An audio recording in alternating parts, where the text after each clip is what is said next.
Hello, everyone, and welcome to the first in our series of special webinars this year on sustainability in lighting.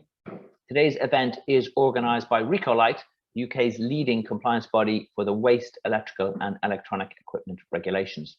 My name is Ray Molony. I'm the head of content at the Build Back Better Awards, and I'm going to be your host for the next hour and a half or so. Now, today we're focusing not on product, but on the sustainability of the manufacturing process itself.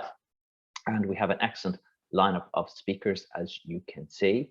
Our panel today are Juliette Gaussem, who's the head of environmental, social and governance reporting at Signify. Dave Barnwell, the managing director of Holophane Europe. John Estelle, who's the spectral brand manager at Riddy Lighting. Roger Sexton, he's the business development manager and I think odd job man at Stone Lighting. Now, Stone Lighting are the closest thing we have to a kind of a regular on our webinars, and it's for good reason, as they're something of a pioneer in sustainable lighting. So we welcome Roger to the panel. And of course, we also have Nigel Harvey, the CEO of Recolight, who will be joining us for the panel discussion, etc. Now, today's agenda. First up, we have Juliette from Signify. Now, Signify, of course, as you will know, was the first major lighting company to achieve carbon neutrality back in 2020. And Juliette's going to walk us through how sustainability is integrated into Signify's strategy and its activities. Then Dave will look at some of the very practical steps that Holophane is taking to achieve more environmentally friendly operations and products and services. Roger is next, and he will look at how we can calculate the embodied energy in a luminaire. And this is clearly something that we need to get our heads around in the coming years. He'll also touch on TM65 and life cycle assessments and all that type of thing. So looking forward to that. And then finally, John will look at sustainability at Riddy's factory and show examples of low impact production in practice. And he'll look at good design and how the company is encouraging reuse of its luminaires before recycling, or instead of recycling, I should say. And then we also have Nigel Harvey will joining us, as I said, for the panel discussion that will follow the presentations. And of course, we'll also welcome all your comments and your questions at that time. Now, this, as I said, this is just one of a series of webinars this year. Here are some dates for your diary. As you can see, on the 28th of April, we will have 6 lights for a circular future. So we've assembled half a dozen luminaires, which we think point to the future of this industry. So I commend that one to you. So take a look at it, get it in your diary. It's the same time as this one, 11 o'clock on Thursday, the 28th of April. On the 9th of June, we're doing a deep dive into remanufacturing, how to rebuild a light fitting. And we're going to look at that whole area, because obviously that's an area that really needs to grow to support the industry in what it's doing and in its sustainability. 22nd September, we have a focus on lighting regulations. So that will be on the Thursday, the 22nd of September. And then 20th of October, we'll be looking at lighting projects where there's been reuse and sustainability in action. So, making this happen in the real world. So that's on the 20th of October. And we hope to see you at some or all of these during the year. There you go, recolight.co.uk/events, and you can register with those and get reminders and all the rest of it. Now, before that, some housekeeping. If you missed the ones last year, just to say on the webinars, if you missed the ones last year, and we had 6 great ones, you can go along and go to recolight.co.uk, follow the links, and you can watch recordings of them, etc. Now, this one is being recorded as well. It will also be posted onto the recolight.co.uk website. Now, today we will be finishing around 12:30, and as I say, if you've got questions for the panel, we do welcome them. Put them in the Q&A box, not the chat box. And I say that because myself and the panelists are just looking at the Q&A box. In the chat box, if you've got questions about something practical about the event, my colleague Suzanne is monitoring that, and she will take care of any technical or other issues you have. So put them in there and she will attempt to assist you. Okay. Now, I usually start these webinars with some news of sustainable and circular lighting from around the industry. Today is no exception. First off, some house news. Recolight has unveiled an independent certification service for the circular lighting metric TM66. Now, if you've been following developments in sustainable lighting in recent years, you'll know that TM66 is a method of measuring the circular economy credentials of a light fitting. Now, it was developed by the Chartered Institution of Building Services Engineers and the Society of Lighting. Now, it's gained a lot of early traction, and last year it won a Build Back Better Platinum Award for its contribution to the industry. Now, it uses a simple 1 to 4 ranking system to rate just how sustainable a product is. So it's a bit like the crash test that they use for cars with a 1 to 5 rating. Now, this new service from Recolight is designed to give manufacturers that independent stamp of approval, and also for specifiers, it gives them the sort of necessary reassurances that TM66 claims for a product have been independently tested and verified. The second bit of house news is that Recolight is introducing a series of special workshops to help manufacturers embed circular economy principles in the design of their lighting products. And these are one-day workshops. They're in person, and they will go through the circular economy standards and specifications and guidance that companies can use to show the circularity of their products and how to design in circularity. Now, they'll provide very practical guidance, including design for long and extended use, reuse, upgradability, repairability, replaceability, the choice of materials, the use of recycled raw materials, and how do you design for recovery should they be recycled. Now, participants can also bring in their own products to the workshop, and they'll get reviewed and considered how they might be adapted for greater circularity. So I think it's a really exciting development. They're taking place on 4 dates this year. So the 7th of April in London, 17th of May in Birmingham, and the 7th of June in Leeds, and the 14th of June again in London. And the courses are presented by Simon Fisher, who is well known in the industry. He's the founder and director of FMARC, which is a consultancy specializing in the design and development of lighting products and associated systems. More details from that is at recolight.co.uk. So dive on the website and you can see more details. Right, in industry news, the FW Thorpe Group, now this includes Thorlux, which is the biggest brand, Lightronics, and Philip Payne, has become the latest company to be officially recognized as being carbon neutral. In fact, it's a bit of a retrospective recognition, as it largely based around the carbon sequestration provided by this enormous tree planting project they have in Wales. And based on the group's calculated emissions, it's been confirmed that they have enough trees have been planted there for the company to have been carbon neutral since 2012. So over 150,000 trees on the 250-acre estate in Devorden. I've been there, and it's a fantastic facility, and it's great to see, this being, taken really seriously by manufacturers. So that is great. Skinflint has become the latest lighting company to become a certified B Corporation. Now, B Corporations are companies that meet very high standards of social and environmental performance, accountability, and transparency. Skinflint, as you may know, sells refurbished luminaires to the hospitality and residential sectors, and has recently introduced a take-back service for end-of-life luminaires. Swedish company Brighteco is manufacturing panel luminaires from flat screens, which are sourced from waste and recycling centres. The fully serviceable light panels are sold on a subscription lighting as a service model, and the company also takes responsibility for upgrading if necessary, as well as the reuse and recycling of the products at the end of their life. This is an installation of the light fittings at a school in Skarplinge in Sweden.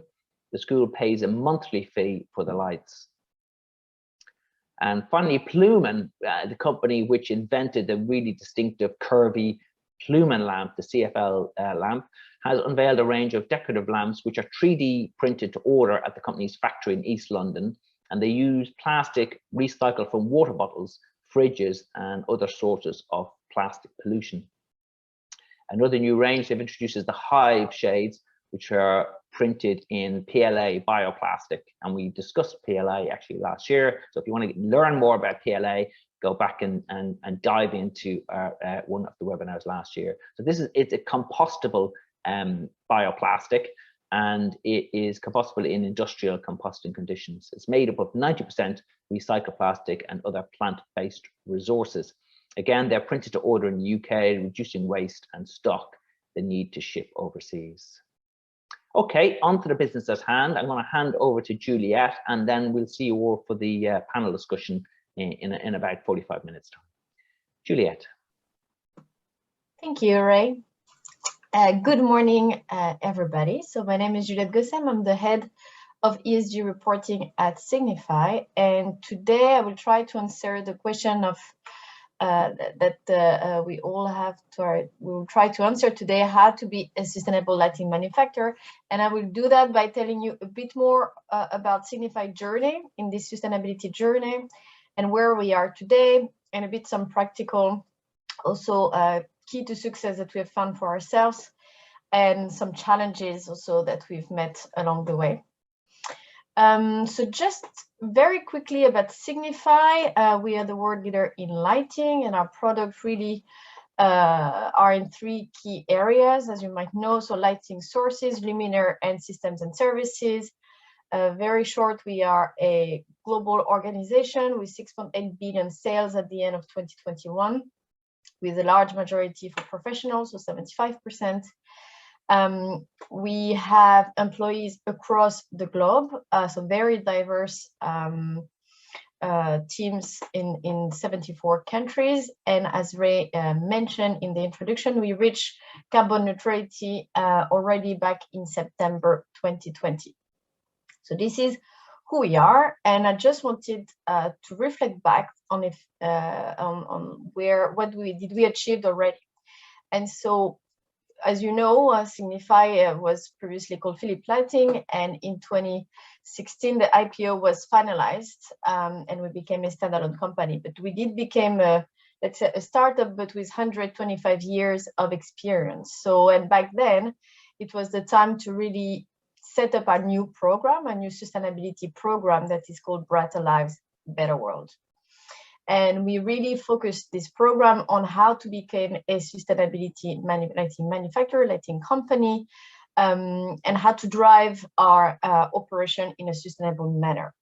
And so back then we set the targets, very ambitious targets, to become carbon neutral by the end of 2020, for instance, or sending 0 waste to landfill, as you can see there. We did achieve all of these targets at the end of 2020. Of course, there were a bit of bumps along the road, especially when you look at 0 waste to landfill. We are a very global manufacturing company with sites all across the globe, and it depends really of the infrastructure that you have in place. So that was maybe one of the most challenging of our KPI to reach. But in a nutshell, my message here is like, we managed to deliver all of this on these targets. So really carbon neutrality, which will of course couple with this target of reaching 100% renewable electricity. Regarding the product, what we sell, we had the target to sell 80% of sustainable system product and services. And at that time, and that's why I'm mentioning there, sustainability was mainly focusing on energy efficiency of lighting. And I will come back to that a bit later on. Really having a sustainable supply chain, so having a robust program and to ensure that our suppliers are following the similar standards with this supplier performance rate.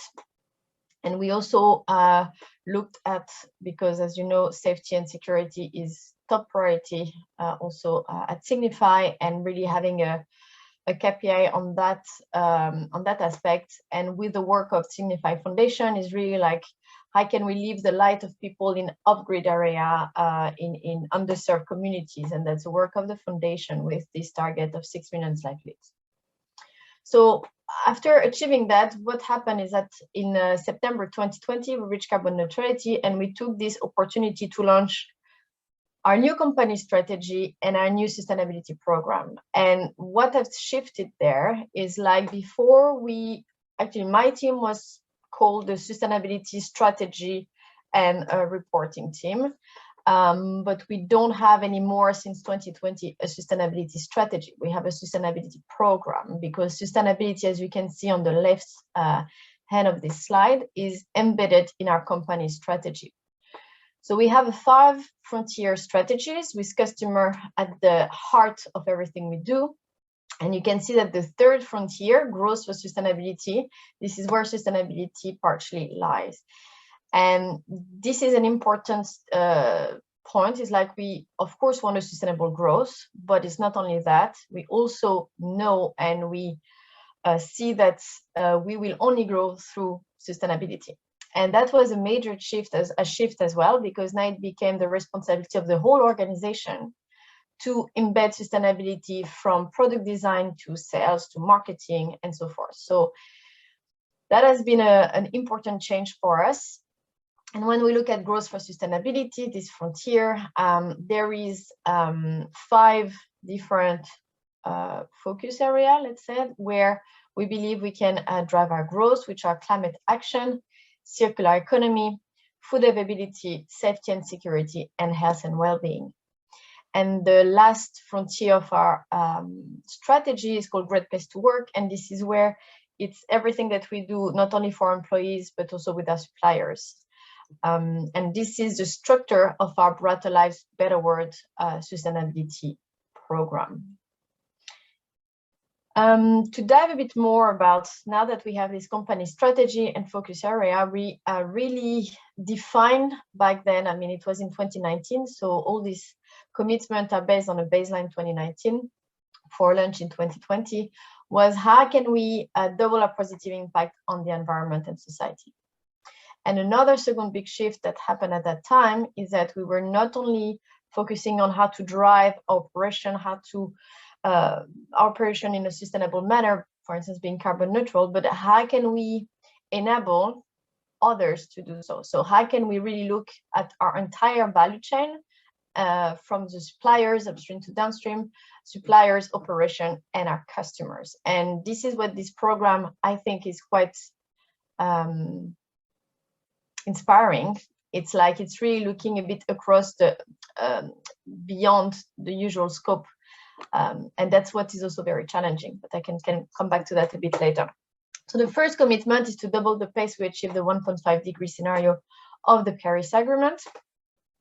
The second commitment is to double our circular revenues to 32%. So in 2019, we had 16%, and we're really focusing on improving, developing our portfolio regarding circularity.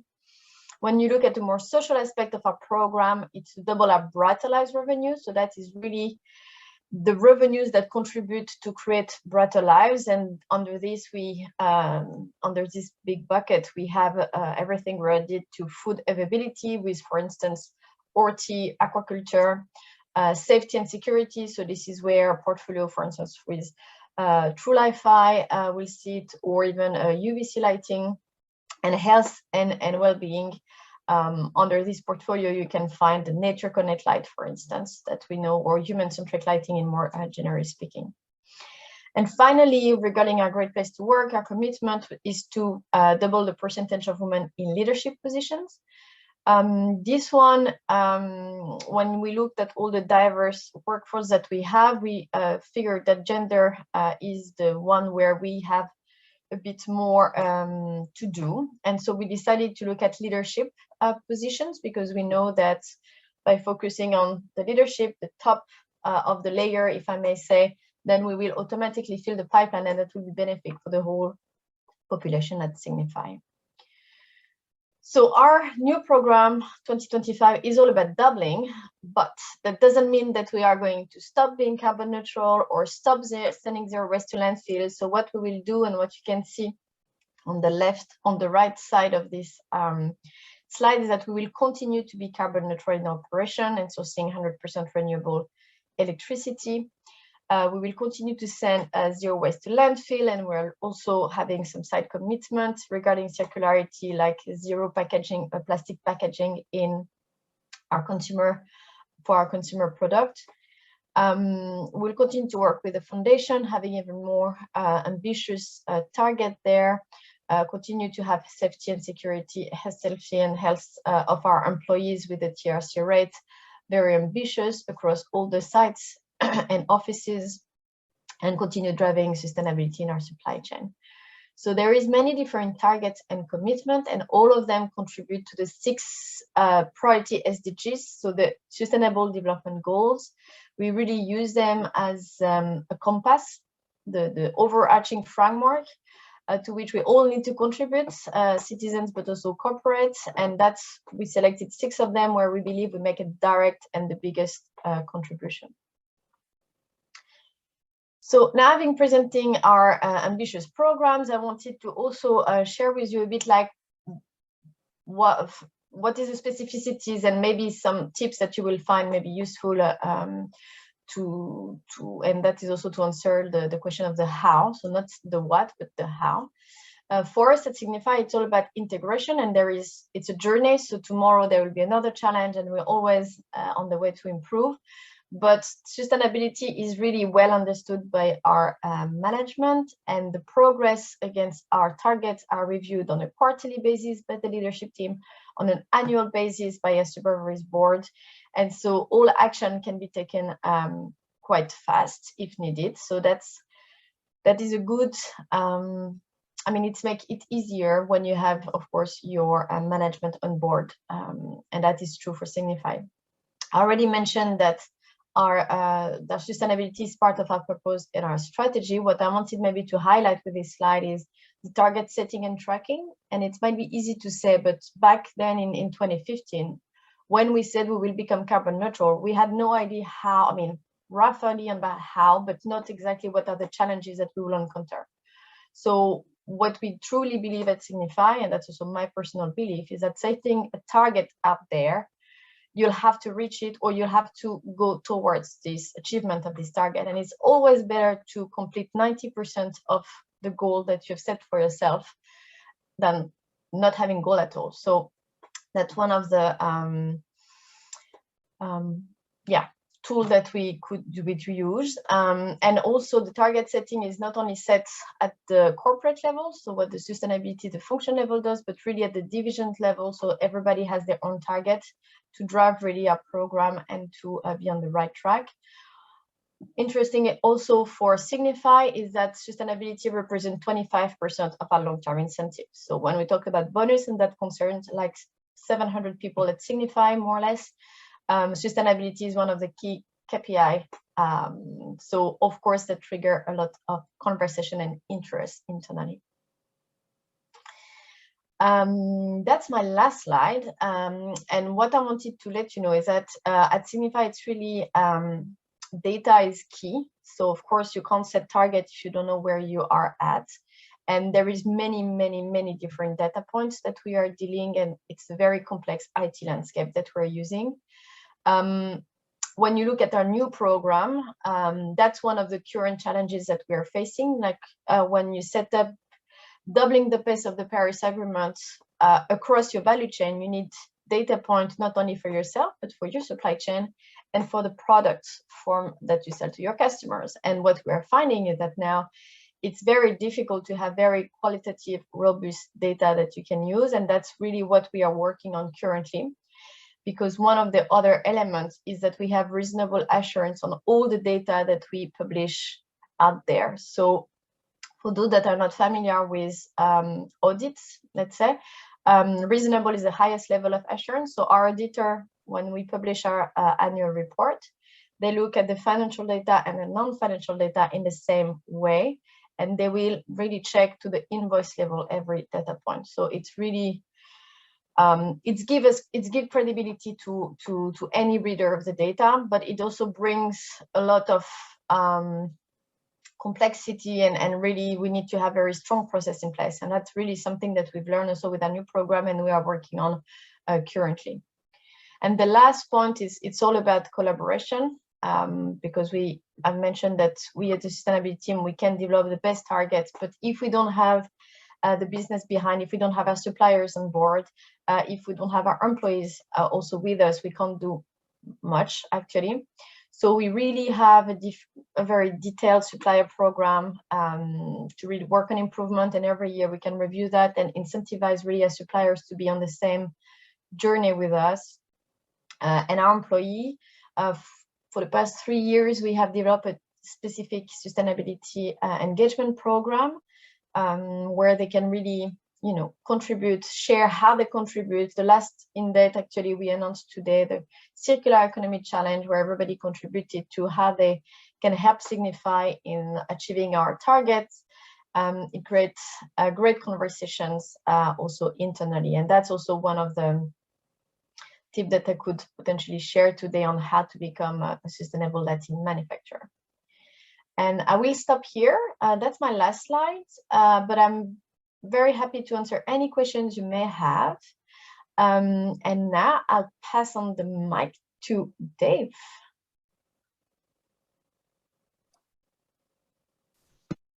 Okay, thank you, Juliette.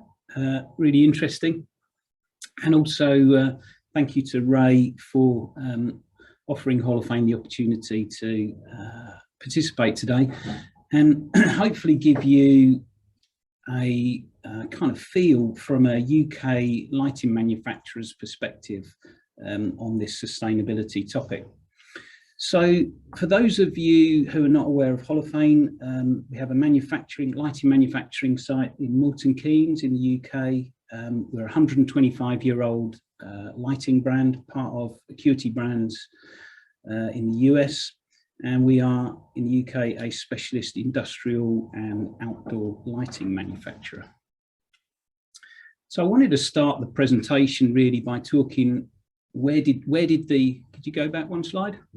Where did we start the presentation journey really as to moving to a sustainable lighting manufacturer? And I can't honestly say exactly when that was. There was definitely a shift in policy from Acuity Brands with the new executive leadership team. But from a personal point of view, there's one particular evening I remember sitting with the family and having a meal.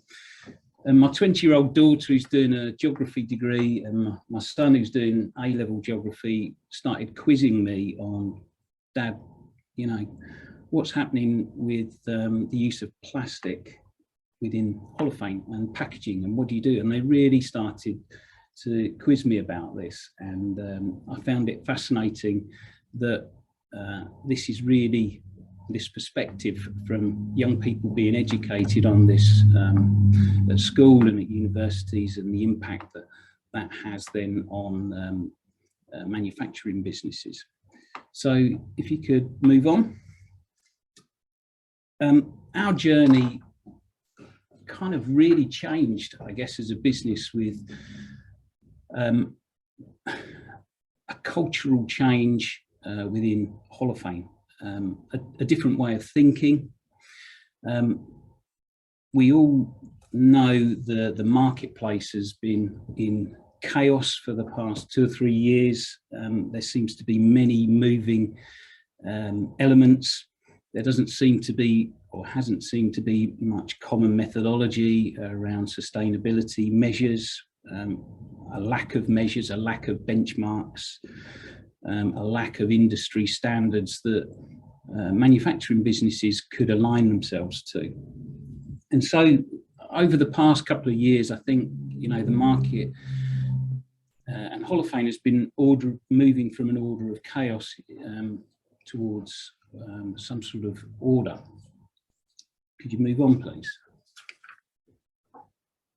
So, yeah, we talked a little about this cultural shift on how, as a manufacturer, you move towards a more environmental conscious business. And Juliette was talking about ESG, environmental, social and governance topics. One way we've managed to do this is through the introduction of the Earthlight initiative.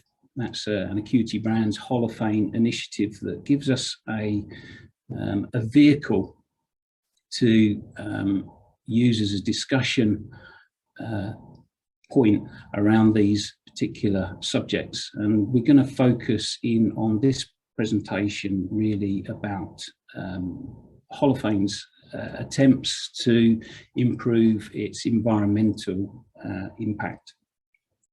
And I would say here it's a case of not just saying it, but actually doing it. So, you know, we see in the market a lot of discussion and a lot of claims made, some of which people may, you know, say are greenwashing. So it's how you actually substantiate that and live that through the business. Okay, moving on. So it was talked about earlier. Ray talked at the beginning of the presentation about the circular economy, and for those of you that are listening that are not aware of this, you know, traditionally a manufacturing business would, you know, participate in this linear type economy where raw materials are taken out of the ground from the environment. They're made into components that are then put together in a factory, screwed together and sold. They're installed for and used for a period of time, and they come to the end of their application life, and then they are disposed of. And what we've really been talking about here is the move to a more circular economy. So at the point where the installation is at the end of life, the products aren't necessarily just disposed of or recycled, that they can be reused, they can be remade or recycled, thus extending the life of the product and the use of materials. Moving on. So how have we, as a manufacturing business, kind of tried to address this? Well, I think part of it is the cultural adoption of the product development ideas and principles that you build into the products that are designed and manufactured. So some of the things that we've looked at is adopting modular principles in the product design and development process. So making products that are sized for the application, making them scalable, and optimizing, therefore, the amount of material used for any particular application. We've definitely moved to making more products more separable. So looking at the Eco Design Directive, where you know, consumers have the right to repair their products. So designing products such that they can be repaired and maintained and refurbished, so that they can be much more easily recycled at the end of life. And finally, using new guidance within the industry. So Ray mentioned at the beginning of this presentation TM66. The CEAM make rating, circular economy assessment method, where manufacturers can rate their products in terms of their circularity, and this helps make clear specifications. So it's helping specifiers and purchasers of lighting equipment and driving knowledge into the supply chain, which can only be a good thing. Moving on. So the product's designed for longer life, and it's designed for refurbishment, and this enables, you know, manufacturers then to engage with customers about how products can be repurposed at the end of life or refurbished. And we're seeing more and more of this in the market, where specifiers and end users are becoming more knowledgeable and asking for this type of service from luminaire manufacturers. So I have an example right now, a live example, where Holophane are working on an installation of approximately 200 high bay luminaires that are 15 years old. They were supplied tungsten halogen and metal halide lamps. They've been installed, they've provided great service to the end user through their life, but time has come for them to be upgraded and to look for energy efficiency savings. And in this instance, the specifier and the end user are both talking to Holophane about how the products in that installation can be reused and refurbished to give continued life. And I think this is, going to become a real opportunity as the business, as the marketplace moves forward for additional services and revenue streams for lighting manufacturers. Moving on. So moving into the sort of manufacturing environment, some real tangible, simple changes that are made that can have a big impact. So as an example, challenging your existing supply chain. In this instance, Holophane were receiving light engines from a supplier presented in plastic tray packaging. We challenged that particular supplier, and it's resulted in them reusing the plastic packaging to avoid up to, I think there was about 8 tons of plastic in the past 2 years. And that's the equivalent of nearly 400,000 plastic bottles. Dead simple change, something, ask your supply chain, and it makes a big impact. Another example was looking at removing all plastic materials from our packaging where we were filling voids to take up space, within the packaging, and moving to paper filler machines. This has saved around about 3.5 tons of plastic waste, the equivalent of 175,000 plastic bottles.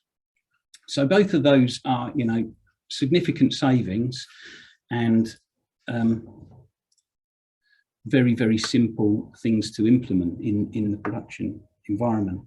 And, I don't know if everyone would be aware that as of the 1st of April, the government is introducing a new plastic packaging tax for manufacturers, and that is looking at both the importing of plastic materials on incoming goods and outgoing plastic use on packaging. So, as we move forward, we can see the government taxing businesses, manufacturing businesses, on their use of less environmentally friendly materials. So that's a double win there. Moving on. And finally, I would say, look at your assets that you have and look to invest. So this is a recent example. What you're looking at there is the Holophane production facility here in Milton Keynes. That's a 50,000 square feet production facility.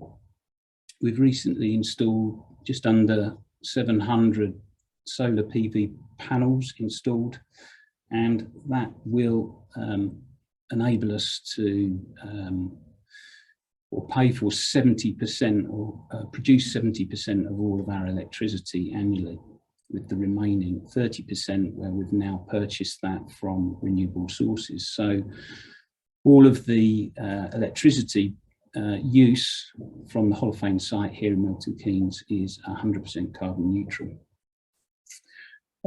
It's surprising what the paybacks are. This installation is a 4-year payback, and that is only going to get quicker given the escalating energy costs that we're seeing in the coming months and years ahead. So finally, I'd like to conclude by saying, sustainability is definitely a thing that is here to stay. Customers want to know more about it. They want to know that they are specifying and buying their lighting products from the right type of company. They want to know that the products are sustainable and ethically sourced and how they're manufactured. And I see this, continuing to grow and develop. And just to conclude, then I would say that, from a manufacturer's point of view, it really has to start with a cultural shift in the way you think about how you manufacture and sell your goods. Thank you.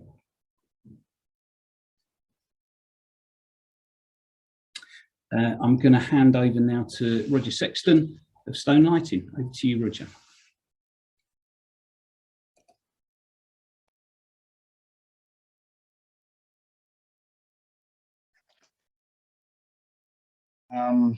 Am I on? Do you hear me? Okay. Yes, fine. So thanks, Dave, and for Recolight for having me. The title of my talk is Making Sustainable Luminaires. Next slide, please, Suzanne. And what I will do, the topics I will cover are firstly to look at the importance of embodied carbon calculations, and then to take a look at TM65 from SIBZ, which is a metric to calculate embodied carbon. And then I will end by looking at full LCAs and give 3 concrete examples of where they can give a closer picture than is possible with TM65. Next slide, please. So becoming a sustainable luminaire manufacturer, it's possible to have audits to see if you're carbon neutral. Here's a snapshot from the one Stone Lighting had done. And the questions involved incoming freight, power consumption, business travel, water, waste, the type of topics you would expect. But this is not saying, does our company produce sustainable luminaires? Are they rugged? Are they repairable? Will they have a long life? Are we looking after the Earth's finite materials treasury? And these questions, of course, relate to the circularity aspects, and SIBZ's TM66, as just covered by Dave. But another key is having less embodied carbon in the first place, and being able to calculate this and give the information to building owners who can then slot this into their overall embodied carbon calculations. And the metric I'm going to talk about to do this is TM65. Next slide, please. So this was published last year, written by SIBZ and Elementa. And the way it works is that for horizontal, so for MEP products, manufacturers can input data which enables calculation of embodied carbon in the different life stages. So stage A, looking at material extraction, transport to the factory, manufacturing, and so on. Stage B is in use, but not covering operational energy in use. Stage C is end of life. So this is looking at deconstruction of the luminaires, transport to waste processing facilities and disposal. And stage D is not covered, and this looks beyond the life cycle to recovery of materials. So a key table in this is table 2.1, which you see on the right.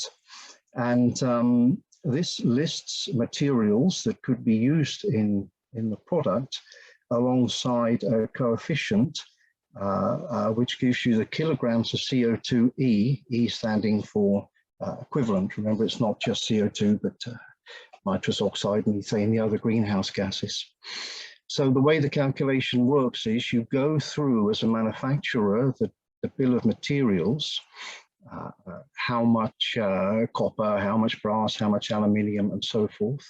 Multiply this by the coefficient, and then make a sum for this stage A life stage. Keep in your head aluminium 13.1. Next slide, please. So as a manufacturer, Stone Lighting, for our products, we give this type of disassembly information. And you can see from the center columns, the bill of materials listed, and next to that, the mass involved. Next slide, please. And this information is input into the form you see on the left. So aluminium 76% of the product we're talking about. And on the right, you see some additional information. In the first circle, what components are likely to be replaced, or indeed should be replaced, during the expected service life, which, as you see here, is 25 years. So we've listed the LED module and the driver. And then in the second circle, you see that you input the annual factory energy consumption. And a guess is made to the energy consumption associated with the specific product by taking this total annual figure and multiplying it by the ratio of the products concerned compared with the total quantity of products that come from our factory. Next slide, please. And this shows the outcome, the mid-level report of the ZTA fixture, which we're using as an example. And you can see that the total embodied carbon is 15.21 kilograms of CO2e, of which the first build is 13.08, and the repair stage, so repairing, remember, or replacing the driver and the LED module, is 2.13 kilograms. So this gives you the complete information necessary for the building owner and for the specifier. You can, for example, make a comparison to a product that's not repairable. It's fully integrated and could have a lower embodied carbon first build. But if you have to replace it more often, then this would be telling. It may be more embodied carbon over the full service life. So as an example of a calculation you can do in this respect, next slide, please. I've taken the same fixture, the ZTA 50, and in the exploded diagram, you see the two components that will be replaced in service life. The two components in red are the LED module and the driver. So let's take a hypothetical installation of 200 of these spots. And then after 10 or 12 years, the end user decides to refurbish his installation. And he can do this in two ways, either replacing the fixtures or renewing them and keeping them, but replacing the two components in red. So let's look at this from a carbon point of view. If you buy new, then all over again, you've got the embodied carbon associated with the first build, the 13.08 kilograms. So at this point, the embodied carbon is 2 times 200 times the 13.08, giving you over 5,000 kilograms of CO2e. If you take the second route, the renew, this time at the point of renewal, you're only talking about 200 times 2.13, the repair figure. So the total figure is 200 times 13.08, initial, plus 200 times 2.13, the repair stage. This gives you just over 3 tons of CO2e. The saving is 2.19 tons. This is equivalent to the carbon sequestered by 36.2 tree seedlings grown for 10 years. Next slide, please. So now if I move from TM65 to the topic of complete LCAs, you'll see that basically a complete LCA will entail more inputs and more outputs. So TM65 is not a complete LCA, nor does it purport to be. It doesn't cover the, in stage B, operational energy use, nor stage D, the recovery of materials.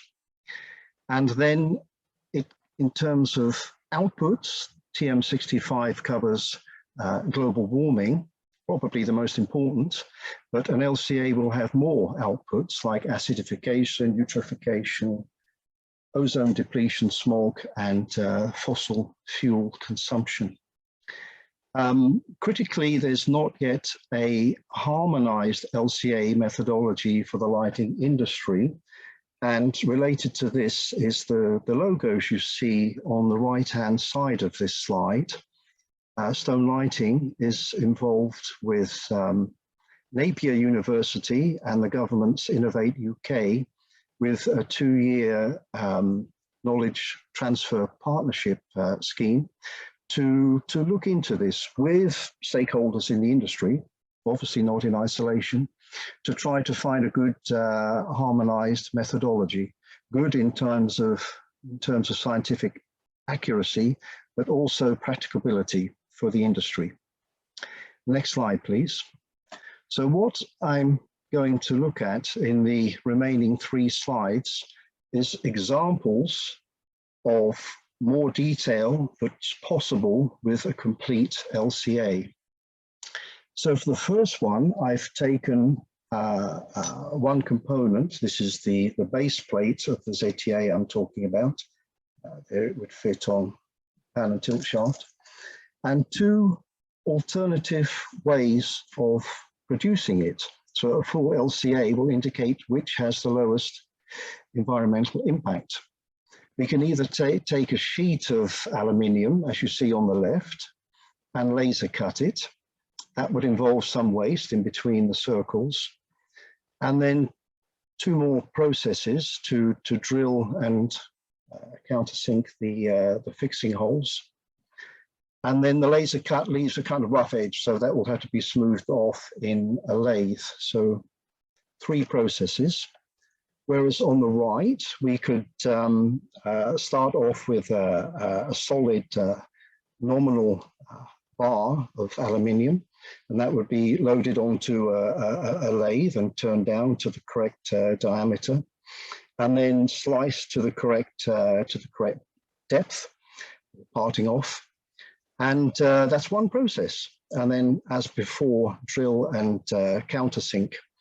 And so 2 processes in total. So though on the left-hand side, it's a little bit cheaper to do and quicker, it's not necessarily the best in terms of lower environmental impact. And it's only a complete LCA that will untie this knot. Next slide, please.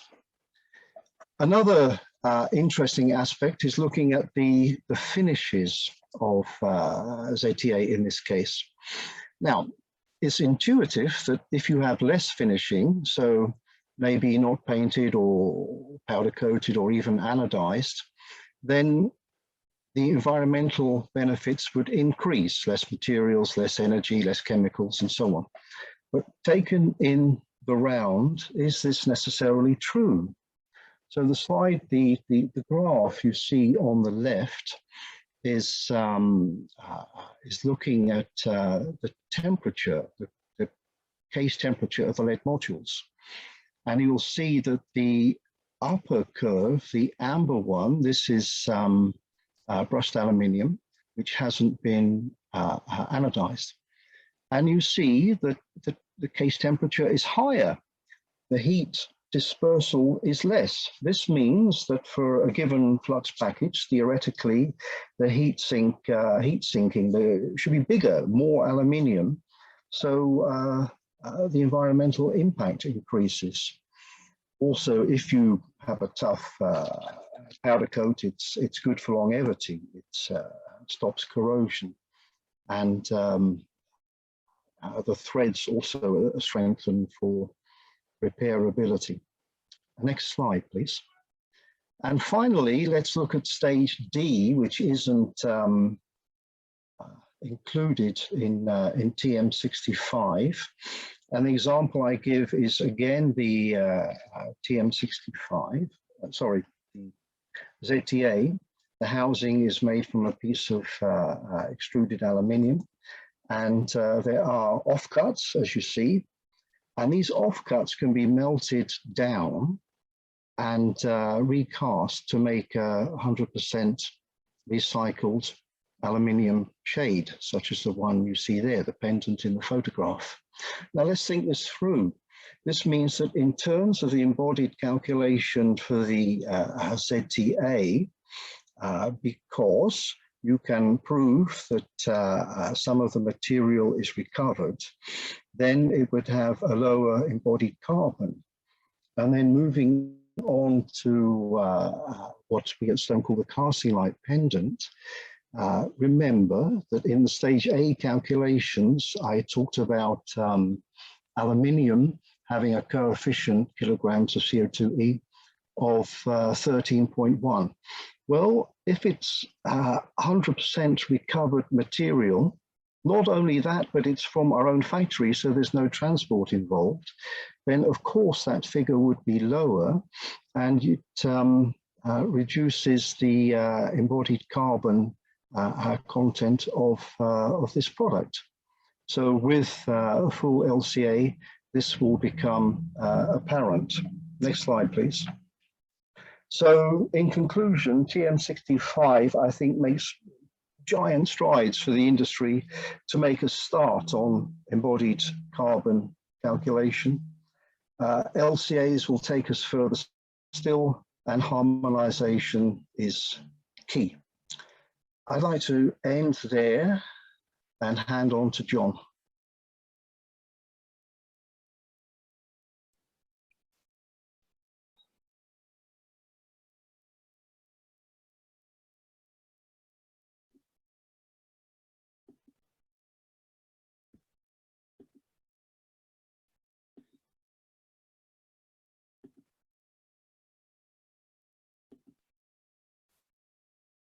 Well, good morning, everybody. My name is John Estelle. I am the head of Spectral, which is part of the RIDI Lighting Group, which is based in the rather beautiful Swabian region of Germany.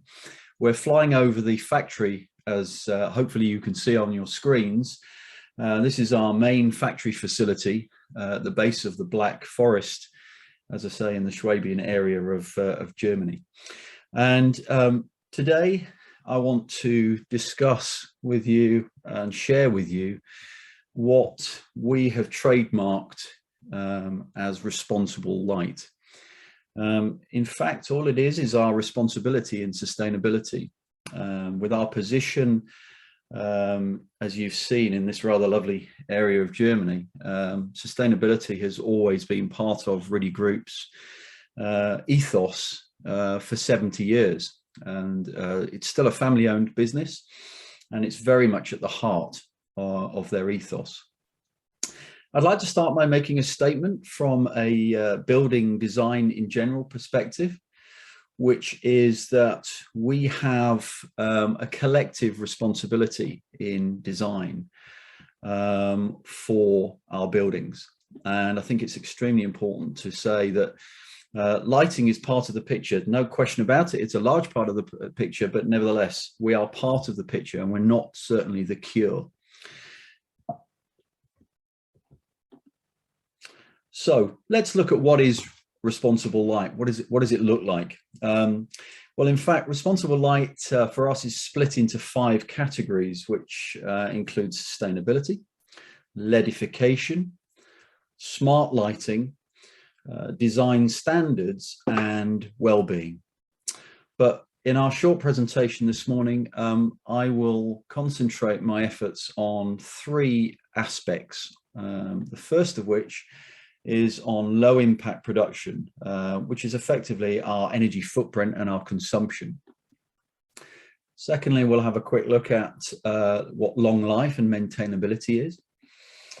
And finally, the prospect of reuse before recycling. So let's start with the low impact production factors. So you may have seen the terminology closed loop manufacturing. Well, closed loop manufacturing means that the materials used during production can be reused. And waste elements from the production process are actively recovered. So at our plant, as you see in the background, all of the water that we use in cooling, in all elements of the factory, is actively recovered and reused. Another factor is that our design engineers are actively reducing the number of virgin materials used. It's a mantra, it's a design philosophy that we have throughout the business. We've got our European factories, of which we have 3, they source local material. And additional to that, the raw materials are sourced within the EU. What does carbon neutral energy look like? Well, let's have a look at that. So we are our factory is run by a biomass thermal power station. We have to be aware that we're a very energy intensive industry. We can't avoid that. But our company buildings at the Unningham site that you're looking at now are air conditioned and heated with regenerative energy. For example, the powder coating system is also fed with it. So this energy comes from a biomass thermal power station, which is opposite the factory. And it was actually the Riddy family collaborated with local businesses to supply the sustainable energy for local businesses. And it's an interesting process. They take the waste product from the forest floors in the locality, and they use that to great effect, in addition to the solar paneling that you're seeing above the building. You can see here the plant itself. So as a result, we have climate neutral air conditioning and heating throughout the entire buildings, and it makes a major contribution to reducing our CO2 within the space. The other factor is powder coat plant is a major part of the factory. And we've employed this has actually been in existence since 2007. So I must state that sustainability at our business has not been a recent activity. It's been across the whole 70 years of its history. But in the powder coat plant, we developed a zero waste process. So we not only recycle all of the water, but we also recycle the powder. So it minimizes the waste in the process of painting and putting surfaces onto our products. Another, perhaps smaller factor, but nevertheless important, is that we own our own lorries, and all our lorries are run on biofuels. And we have a logistics plan for them. So where they go full in one direction, they will come back full in the other direction. So we have a collect and deliver process, which is carefully managed and monitored in a logistics plan that is constantly going. And we also reduce the amount of times that they're out on the road. So let's look into the second aspect I was talking about today, which is long life. Now, this is my favorite topic, product design, being a product designer. We very much take the design philosophy of less is more. And to coin a well-used phrase by the famous product designer Dieter Rams from Germany, good design is as little design as possible. And it's certainly, from our aspect, it's our responsibility for our products, and it's a mantra that we use. So in good design, what does that look like? Well, let's just summarize a few of the points. The first is that we designed the luminaires to outlast the LEDs, just as Roger was describing in the previous presentation. But as Roger described as well, we have the ability to swap out the light source. It's very important. We also rigorously test the products to back up not only the warranty periods, but to back up the longevity. The lighting industry has been extremely diligent in reducing power energy factors and efficiency in light over the last 2 decades, but we have a responsibility to produce products that deliver a greater efficiency going forward as well. So it's all part of the process. We also acknowledge that it's your right to repair and maintain the product that you purchase. So that needs to be part of our design process. We also say to our customers that we support the products in long term. So you don't buy now and forget, and we leave you in the lurch. We have a long-term spares availability. Part of the family's respect for their clients is that they will look after their products long into their life. A rather small prospect, but nevertheless, or aspect of our products is that we only use screws. We don't use glue or bonds. The reason for that is simple. It's easier to disassemble the products. Metal bodies can be recycled and not buried. So we really do carefully consider the types of materials that are used. And we also offer a repurpose service, which I'll come on to in a sec. Another factor is that we manufacture in-house. So we invest very heavily in machines that are able to build entire products. So we don't have to use third-party suppliers outside, and the whole process of delivery, transport, material being moved around as a result. And we carefully source our raw materials from within the EU, so they're going as small a distance as possible. I mentioned repurpose.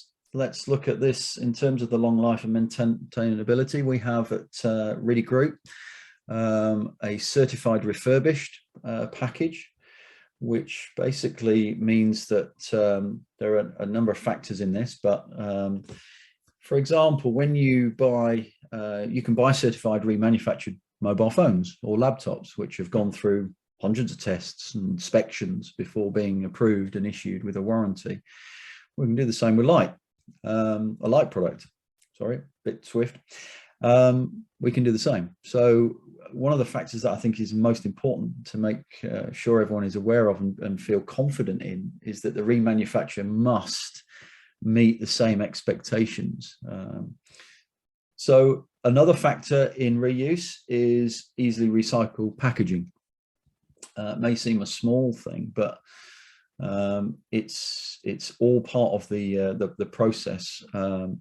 So packaging is designed from the outset in our product design process and into the production. And we maximize the quantity of packages per pallet. You're seeing a computer-controlled packaging at our plant, which delivers the most amount of packages within the small amount of the pallets to our facility. We used unbleached cardboard, which is easily recycled. And we've eliminated the use of polystyrene and polythene bags in our packaging, and as a result, we've signed up to a certification process by a company, European company called Intercero, which certifies our climate protected packaging.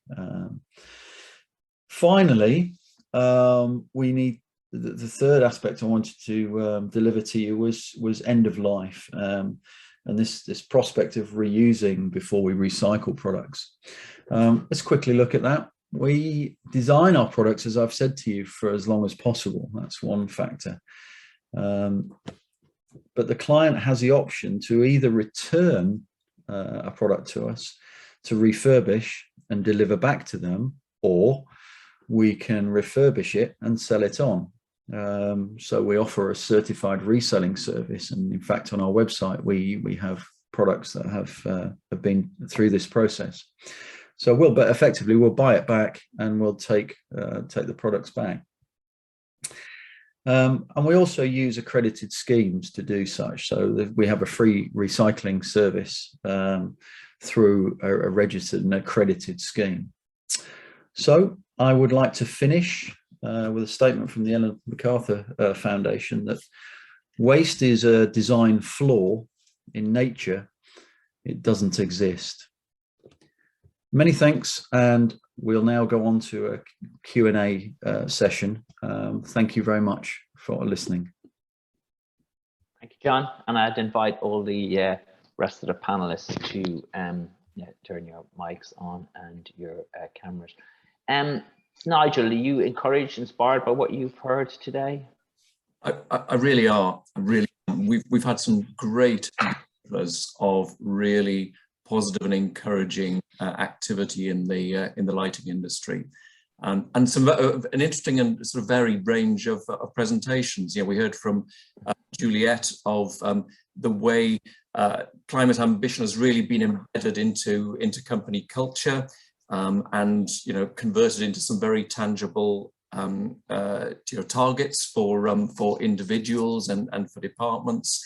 From Dave Barnwell at Holophane, heard about the cultural shift and the importance of that, really getting people on board with the change. And I love, Dave, some of the tangibility of your examples. Your plastic packaging trays, 70% of your electricity now being generated from the PV panels on the roof.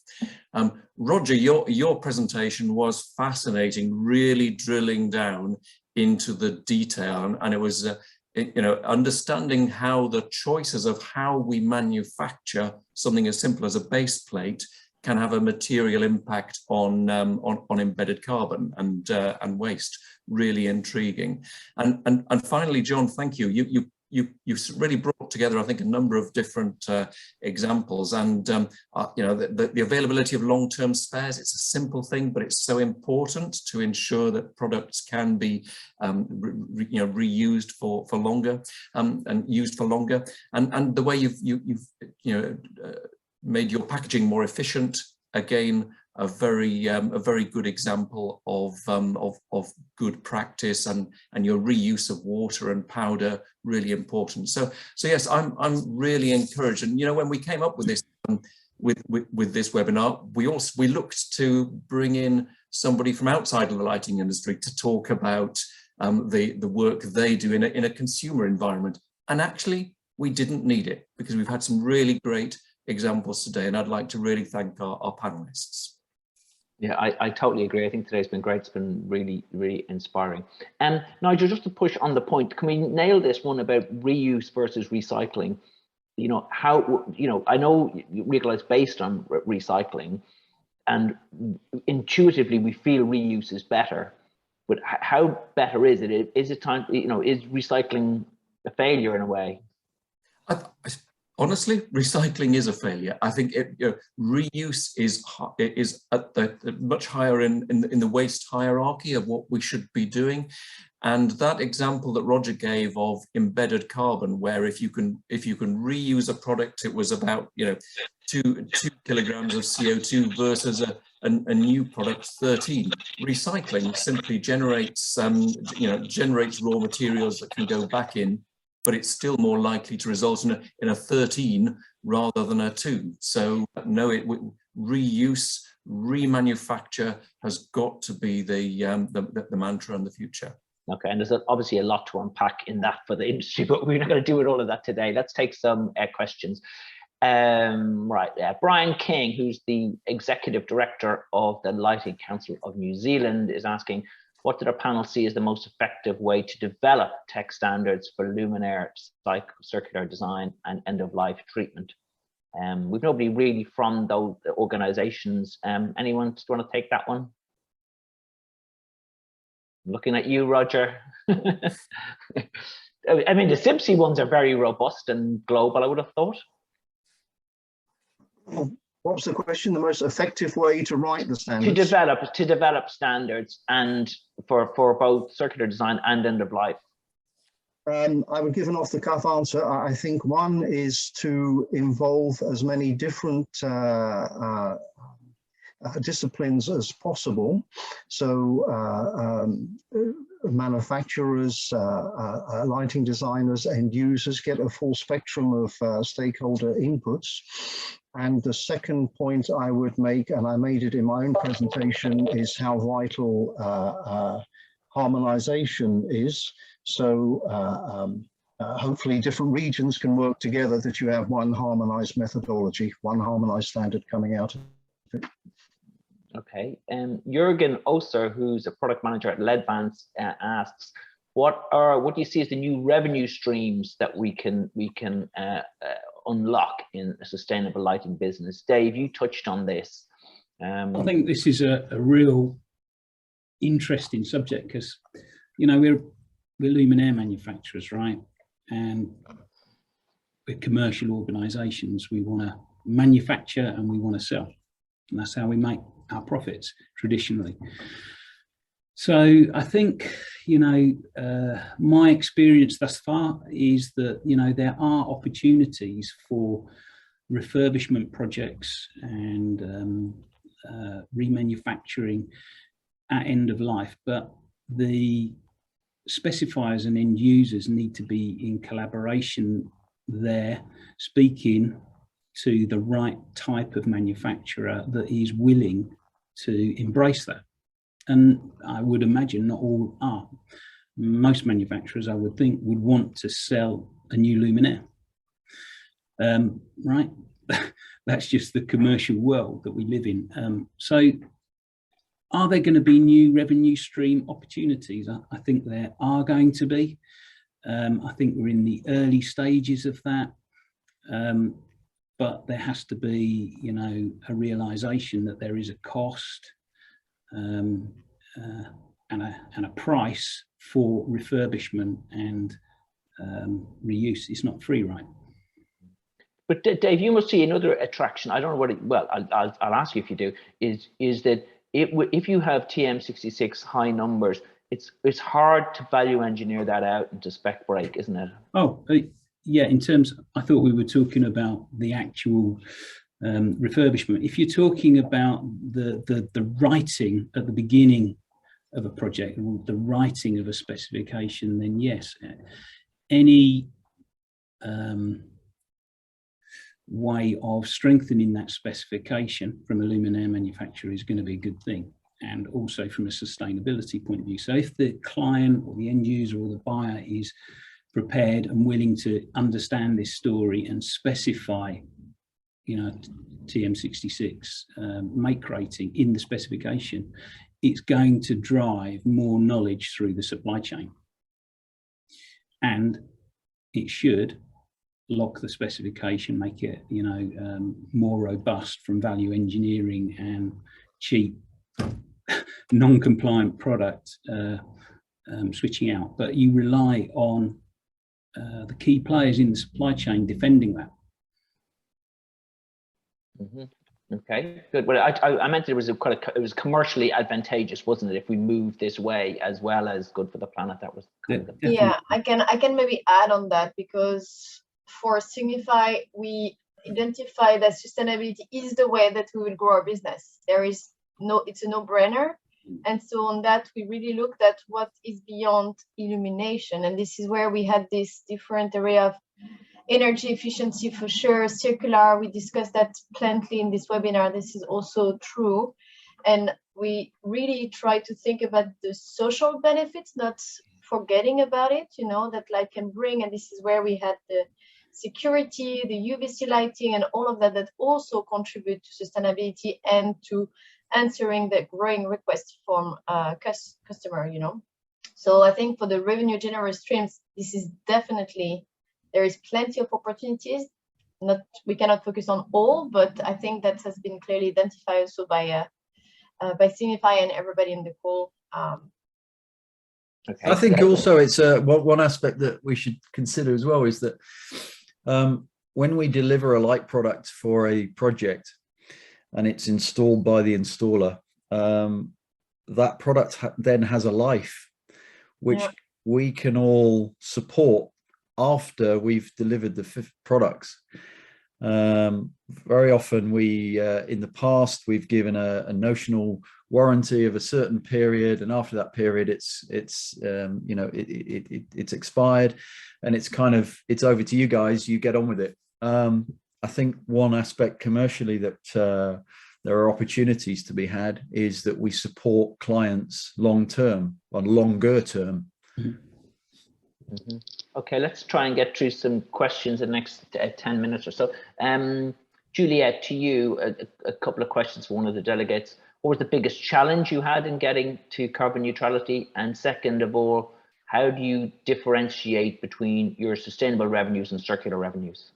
Because there's a big difference between them, is the point that... So sustainable revenues, that was our previous definition, where we've really focused on energy efficiency, and we have an 80% target by the end of 2020. And when we reviewed the program, we reviewed a bit the threshold and the KPI.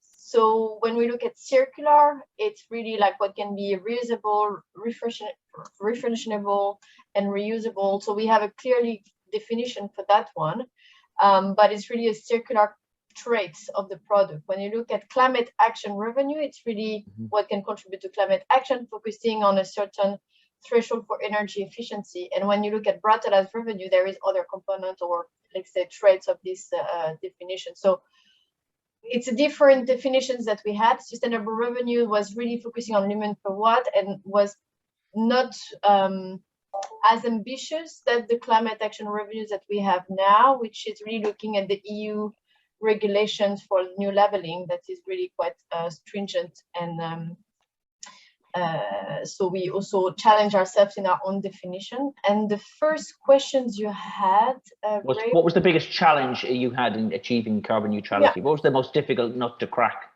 Yeah, well, it's difficult because, of course, for us, carbon neutrality in our operations, that in the last decade, we decreased by 70% our emissions, but there is some remaining emissions, and then for that we offset. We had a lot of questions and criticize around that, so that was potentially one of the challenges. But so for that we really chose for the remaining 30, let's say, a very trustable partner called South Pole, that we are sure that the project can be, you know, sustainable on the long term and environmental but also social benefits. And when you look at the decrease, of course, it's really, you have the low-hanging fruit, and then it's really like, how can you drive and how can you change and how can you, and it's not always the case that you have the infrastructure in place to do that. So there is some investment to be made. And for us, for instance, it's this 100% carbon neutrality is also attached to our 100% renewable electricity sourcing. And for that, we made massive investment in purchase agreements in different regions of the world that can really support us. So it's a lot of internal discussions with investment committee as well to really make the business case for sustainability, so that we managed to do that. But that also was a lot of efforts. Okay, a question for you, Roger, from Simone Rossi. What's the added value of calculating the embedded carbon using TM66 compared to competitors which don't do it? What's the incentive for end users to look for a company declaring the amount of carbon embodied in fixtures? Step back. The figure that Juliette mentioned in her talk from the Paris Agreement of 1.5 degrees C global warming, and if it's anything over that, then you will have droughts and the wildfires and the sea level rises and the ocean acidification and the biodiversity loss. It's a must that this figure from the Paris Agreement and confirmed at COP26 is achieved. So if end users are because of this, it's the right thing to do, going for carbon neutral buildings, then of course they're going to need to know, well, construction, concrete has a very high embodied carbon. If they look at building services, heating, ventilation, and lighting, they're going to need this information. And that, I would say, is incentive enough, even without the legislation that's coming. Okay, one delegate is asking, how do we differentiate between manufacturers greenwashing and those who are truly sustainable and have circular products? I presume that's why you're introducing the TM66 assured service, Nigel. Well, yes, because greenwashing is and will continue to be a problem across all sectors, because it is so easy for companies to say, yes, I'm doing the right thing. And I can't remember, was it you, Dave, where you said we don't say it, we do it. And actually that is such an important distinction. So yes, TM66 is a great way in which manufacturers' products' circularity can be assessed. And then by having a third-party certification of that, checking the data, checking the information, and coming back with a confirmed number, just gives you a lot more confidence that it's not just one claim; it's a claim that's been further checked and verified. Dave? Yeah, that's very true, but we have to, as an industry, raise the knowledge and the awareness. We need end users, we need buyers, installers, specifiers asking those questions and understanding it. And it's all well and good at a manufacturer going to a specifier and saying, hey, have you heard this, and here's our product rating. They have to understand it. Yeah, an accreditation scheme is great because it's verifying the data, but we as an industry need to raise that with those groups of customers. Mm-hmm. Okay, that's a big thing, right? It's going to take months and years to do. It will, and certainly we're going to try to do our best, through webinars like this, to try to raise that banner. Because you're absolutely right, Dave. Without that information, without that knowledge, specifiers won't be using the tools that are being developed. And also, we need to be careful that there are unscrupulous manufacturers who use it as a marketing machine and just use lip service. It needs to have some validity, so that David's absolutely correct. We need to understand what it means, but then be validated in some form or another. Okay, we'll take a final quick question from Tom Ruddle of Egg Lighting in Scotland, and he's the lead remanufacturing engineer, which is a great job title, and we'll probably be seeing more like that. And which sustainability measures are you most excited about in the lighting industry? So we can get a brief answer from all of you. Have a think about that. Which sustainable measures are you most excited about? I'll come to you first, Nigel. Remanufacture. Undoubtedly, and it's very small at the moment, and it's really tough. It is not easy to get right, and it's going to require passion and commitment, but I think it really does have the opportunity to create real benefit. Mm-hmm. Dave? For me, it's got to be the specification right at the beginning of the because Nigel's talking the end there, right? We're talking upstream of that. And as you're getting a project specified and you're engaging with that group of customers that we've talked about, how do we raise the knowledge and get these great things like TM66 out there being used? Mm-hmm. Juliette? Yeah, I've been, for me, the most exciting things or inspiring, it's all about what LightTech can do and how can it impact positively environment and the people. And if it can come to at the thinking process, the design part, this is where it all starts, right? So that is where there is the biggest efforts to be made in thinking like, how can we go with the light beyond even illumination? So that it's quite inspiring. Okay, thank you, Julia. Same question to you, Roger. For me, it's about embodied carbon. It's about the embodied carbon in a luminaire, and then it's about keeping that embodied carbon working via long life, via repairability. To measure one TM65, to measure the second TM66, they're different but interlocked topics. TM65 and TM66 is important. Mm-hmm. And finally, John. I would say the most important thing, I completely agree with the panel, but education is absolutely clear. Education is absolutely clear, you know, to me, that we need to better understand it. We don't want to overcomplicate everything. We don't want to make it sound so scary and black art and sort of smokescreen and mirror stuff. That's not going to help anyone. I come from a family of educators, and you have to clearly put the case first before the specification is easily laid down, and then you see that through the entire process, through the production and carbon, as Roger's been saying, you know, and the whole process right the way through to installation on site and support thereafter. Okay, thank you for that, John. Sorry that the audio's gone a bit ropey at the end, but we're at the end of our thing. I'll just remind everybody that the next webinar, we're looking at half a dozen of the most inspirational products, and that sort of point to the general direction of travel in the industry. So that's on 11 o'clock, Thursday, the 28th of April. Get it in your diary, and we'll see you then. Sorry, thank you for all your comments and your questions. We couldn't get through all of them, unfortunately, with the time we have. But it remains for me just to thank our inspirational, excellent speakers today, Juliette, Roger, John, Nigel, and Dave. And we'll see you all again. Thank you again, guys.